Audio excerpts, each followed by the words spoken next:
Hello दोस्तों, कैसे हैं आप। आज की कहानी का नाम है दीदी। गरिमा एक लड़के से बोली, ओए इधर आ। राहुल पास चला गया। गरिमा बोली, ऐसे क्या घूर रहा है बे, कभी लड़की नहीं देखी क्या। राहुल उसके चेहरे को ही देखता रहा, फिर हंसने लगा। लगता है तू एक नया डॉक्टरी करने आया है, अभी मेरे बारे में वाकिफ नहीं है। गरिमा चौधरी हूँ मैं। पिछले 5 सालों में ना जाने कितने छिचोरों को ठीक किया है मैंने। पहले कॉलेज से मेरी हिस्ट्री तो मालूम कर ले, क्यों फ्रेंड्स। इतना कहकर गरिमा ने अपनी सहेलियों की तरफ देखा। एक सहेली बोली, हाँ बेटा, पहले दीदी की हिस्ट्री तो मालूम कर ले, बहुत डेंजर है ये। राहुल ने कहा, आप ही बता दो ना, क्या हिस्ट्री इनकी। वो लड़की बेचारी झेप गई, कुछ ना बोल पाई। गरिमा बोली, अभी तू बच्चा है, कुछ दिन कॉलेज में रहेगा तो सब जान जाएगा।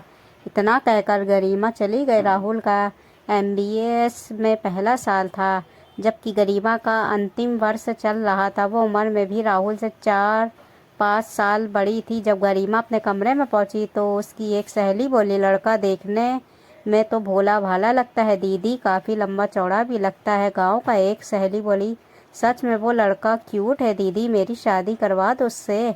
गरिमा बोली, मैं उसकी माँ हूँ क्या जो उसका रिश्ता मांग रही हूँ मुझसे। एक लड़की बोली, लड़ दीदी, उसकी आंखों में छेड़ने या तोड़ने वाला अंदाज नहीं था, आप बेचारे पर खामखा नाराज़ हो गई। अब ये रोज़ का सिलसिला बन गया। जब भी गरिमा राहुल के सामने पड़ती वो उसे गौर से देखने लगता, मगर जब गरिमा बदले में उसे जली नज़रों से देखती तो वो उधर के कट लेता था।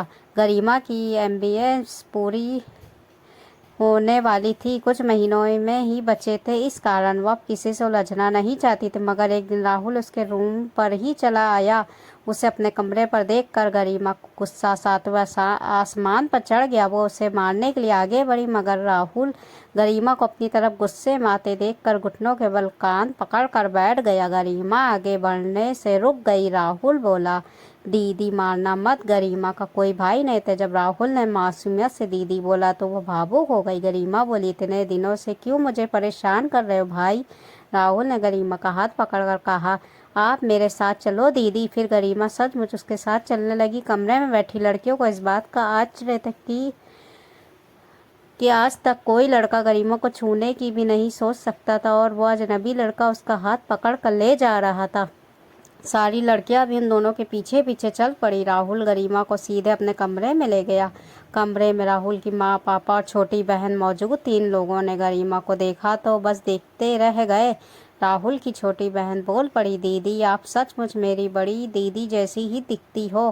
गरिमा उन लोगों के बीच भूत बनी खड़ी थी, उसे कुछ भी समझ में नहीं आ रहा था। राहुल के पापा बोले, हाँ बेटा, तुम बिल्कुल मेरी बेटी पायल की तरह दिखती हो। पायल अब इस दुनिया में नहीं है, एक बाइक एक्सीडेंट में पिछले साल उसका देहांत हो चुका है। राहुल की माँ गरिमा के गालों को छूकर बोली, राहुल सच कह रहा था, तू बिल्कुल मेरी बेटी की तरह दिखती है। राहुल बोला, माँ गरिमा दीदी का स्टाइल भी पायल दीदी वाला ही है, बिंदास।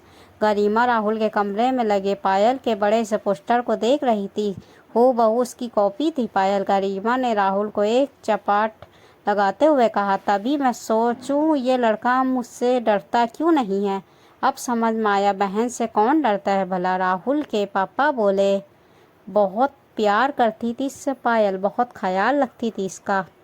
गरिमा बोले, आप मुझे ही पायल मान लीजिए ना पापा, मेरे कोई भाई नहीं है। कहते वह गरिमा के आंसू आ गए। राहुल बोला, रोती क्यों हो दीदी, मैं हूँ ना।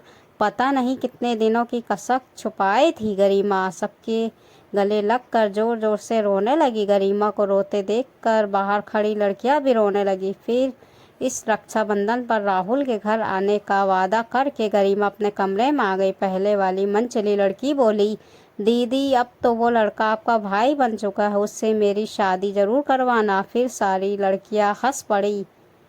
ये कहानी आपको कैसी लगी। कहानी अच्छी लगी हो तो कहानी को लाइक करिएगा, और ऐसी ही मज़ेदार कहानी सुनने के लिए सहाना हिंदी कहानी को सब्सक्राइब ज़रूर करें, और दुआओं में ज़रूर याद रखें। मिलते हैं अगली हिंदी कहानियों के साथ, तब तक के अपना ख्याल रखिए। अल्लाह हाफिज़।